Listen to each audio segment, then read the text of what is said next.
why did the Prophet Muhammad ﷺ married Ayesha at the age of 9? And can one use this example to marry young girls? Okay, the question of the sister is a very good question, mashallah. The question of the sister is, why did the Messenger of Allah ﷺ, why did he marry Ayesha at such a young age? And can we use that as an example for us to marry young girls the same age today? Is that right? So let's answer this question. It's a good question, and it's an easy question. Now the why of it, nobody knows except Allah. Because the Prophet ﷺ never married any woman except it came to him from wahi. What does it mean? What is wahi? The Prophet ﷺ never went around looking at women and select this one or select that one or say, yo, check this out. Tell that girl I'd like to marry him or marry her. No. No, Allah subhanahu wa ta'ala mentioned in the Quran, the Messenger of Allah ﷺ never spoke anything from himself, but whatsoever he heard from wahi, this is what he did. Now we know that the Prophet ﷺ is a man like everybody else, but Allah subdued his nafs. Allah subdued his nafs with wahi, revelation. So he was guided by Allah. He was accompanied by Jibreel alayhi salam. His nafs never came up above the revelation. So whatever the Prophet ﷺ selected to do, he did it through the influence of Allah subhanahu wa ta'ala and through the guidance he received from Jibreel alayhi salam. So why he got Ayesha, we don't know that, because where did the order come from? Hello.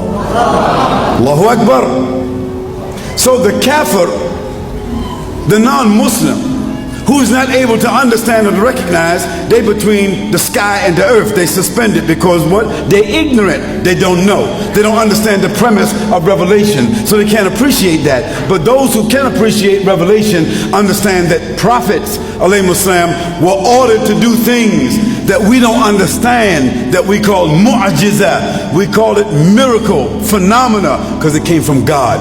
So Allah selected Ayesha for the Prophet ﷺ. That's number one.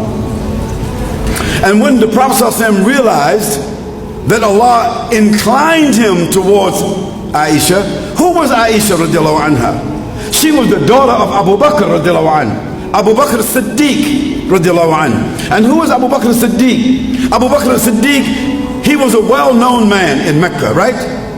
Well-known, honest. He was an aristocrat, a very influential man. He was the supporter of the Prophet ﷺ. He was a companion of the Prophet ﷺ. And Ayesha was his daughter.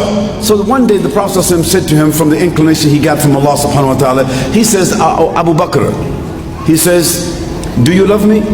Abu Bakr said, Ya Rasulullah, I sacrificed my mother and my family for you. He said, then I would like to ask you for your daughter in marriage. This is very common among the Arabs. Don't think about Norway, don't think about Europe, don't think about China, don't think about America, you think about the Arabs.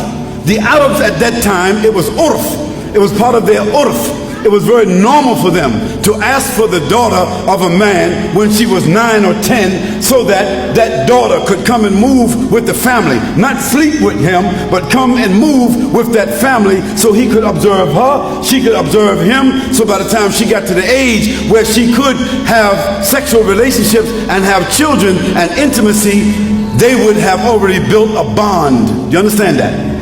Do you understand that? So the Prophet ﷺ, he didn't sneak around someplace and get her phone number. He didn't try to meet with her somewhere. He wasn't eyeballing her. He was not desiring her. This was his best friend. And who was Abu Bakr? Abu Bakr was one of the most respectful people of Mecca, of the Quraysh. So if some crazy, foolish, ignorant, corrupt, hating people wants to call the Prophet ﷺ a pedophile, na'udhu billah, then that means that this means that the mother of Ayesha, the father of Ayesha, Abu Bakr radiallahu anh, and Hani, I forget his wife's name.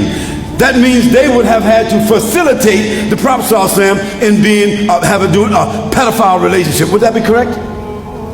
Could two respectful parents, could they have been guilty of something like that?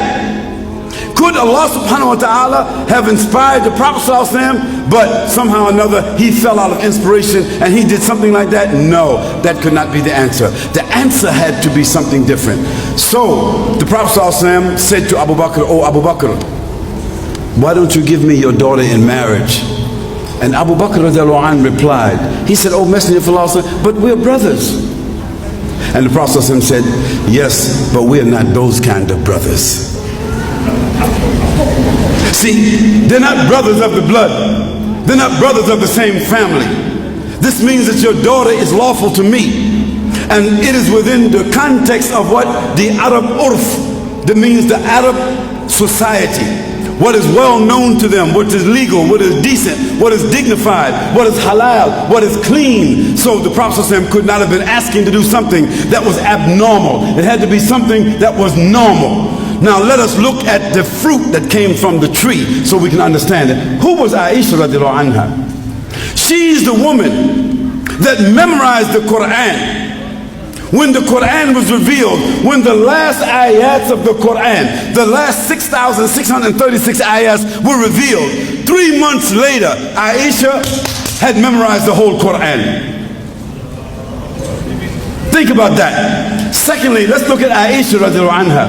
Ayesha radiallahu anha, because she lived with the Prophet ﷺ. She saw him, she understood him intimately, clearly. Her mind was bright and she was a powerful young girl.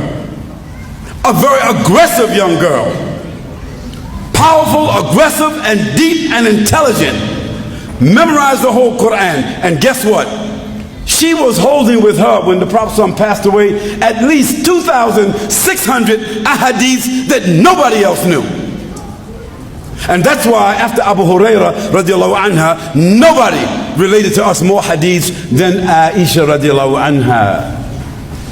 So when you look at the product, when a girl is raped, when a girl is molested, when a girl has been involved in some pedophile type relationship, she becomes dysfunctional. She becomes, something different. She doesn't know herself. She becomes guilty. She becomes dirty. She becomes dysfunctional. And you see the result of it throughout her life. Is that correct or not?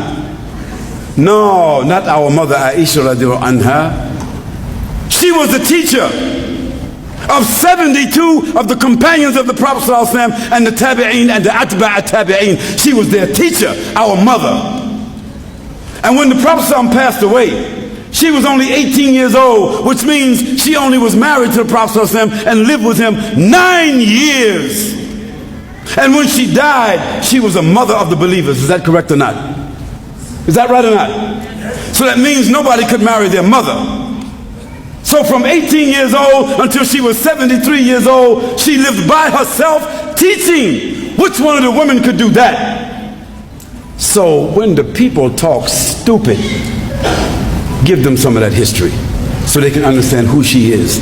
And when you understand who she is, you can understand the context of things. And so, sister, may Allah reward you for that question. It comes in a lot of places, but that's the answer.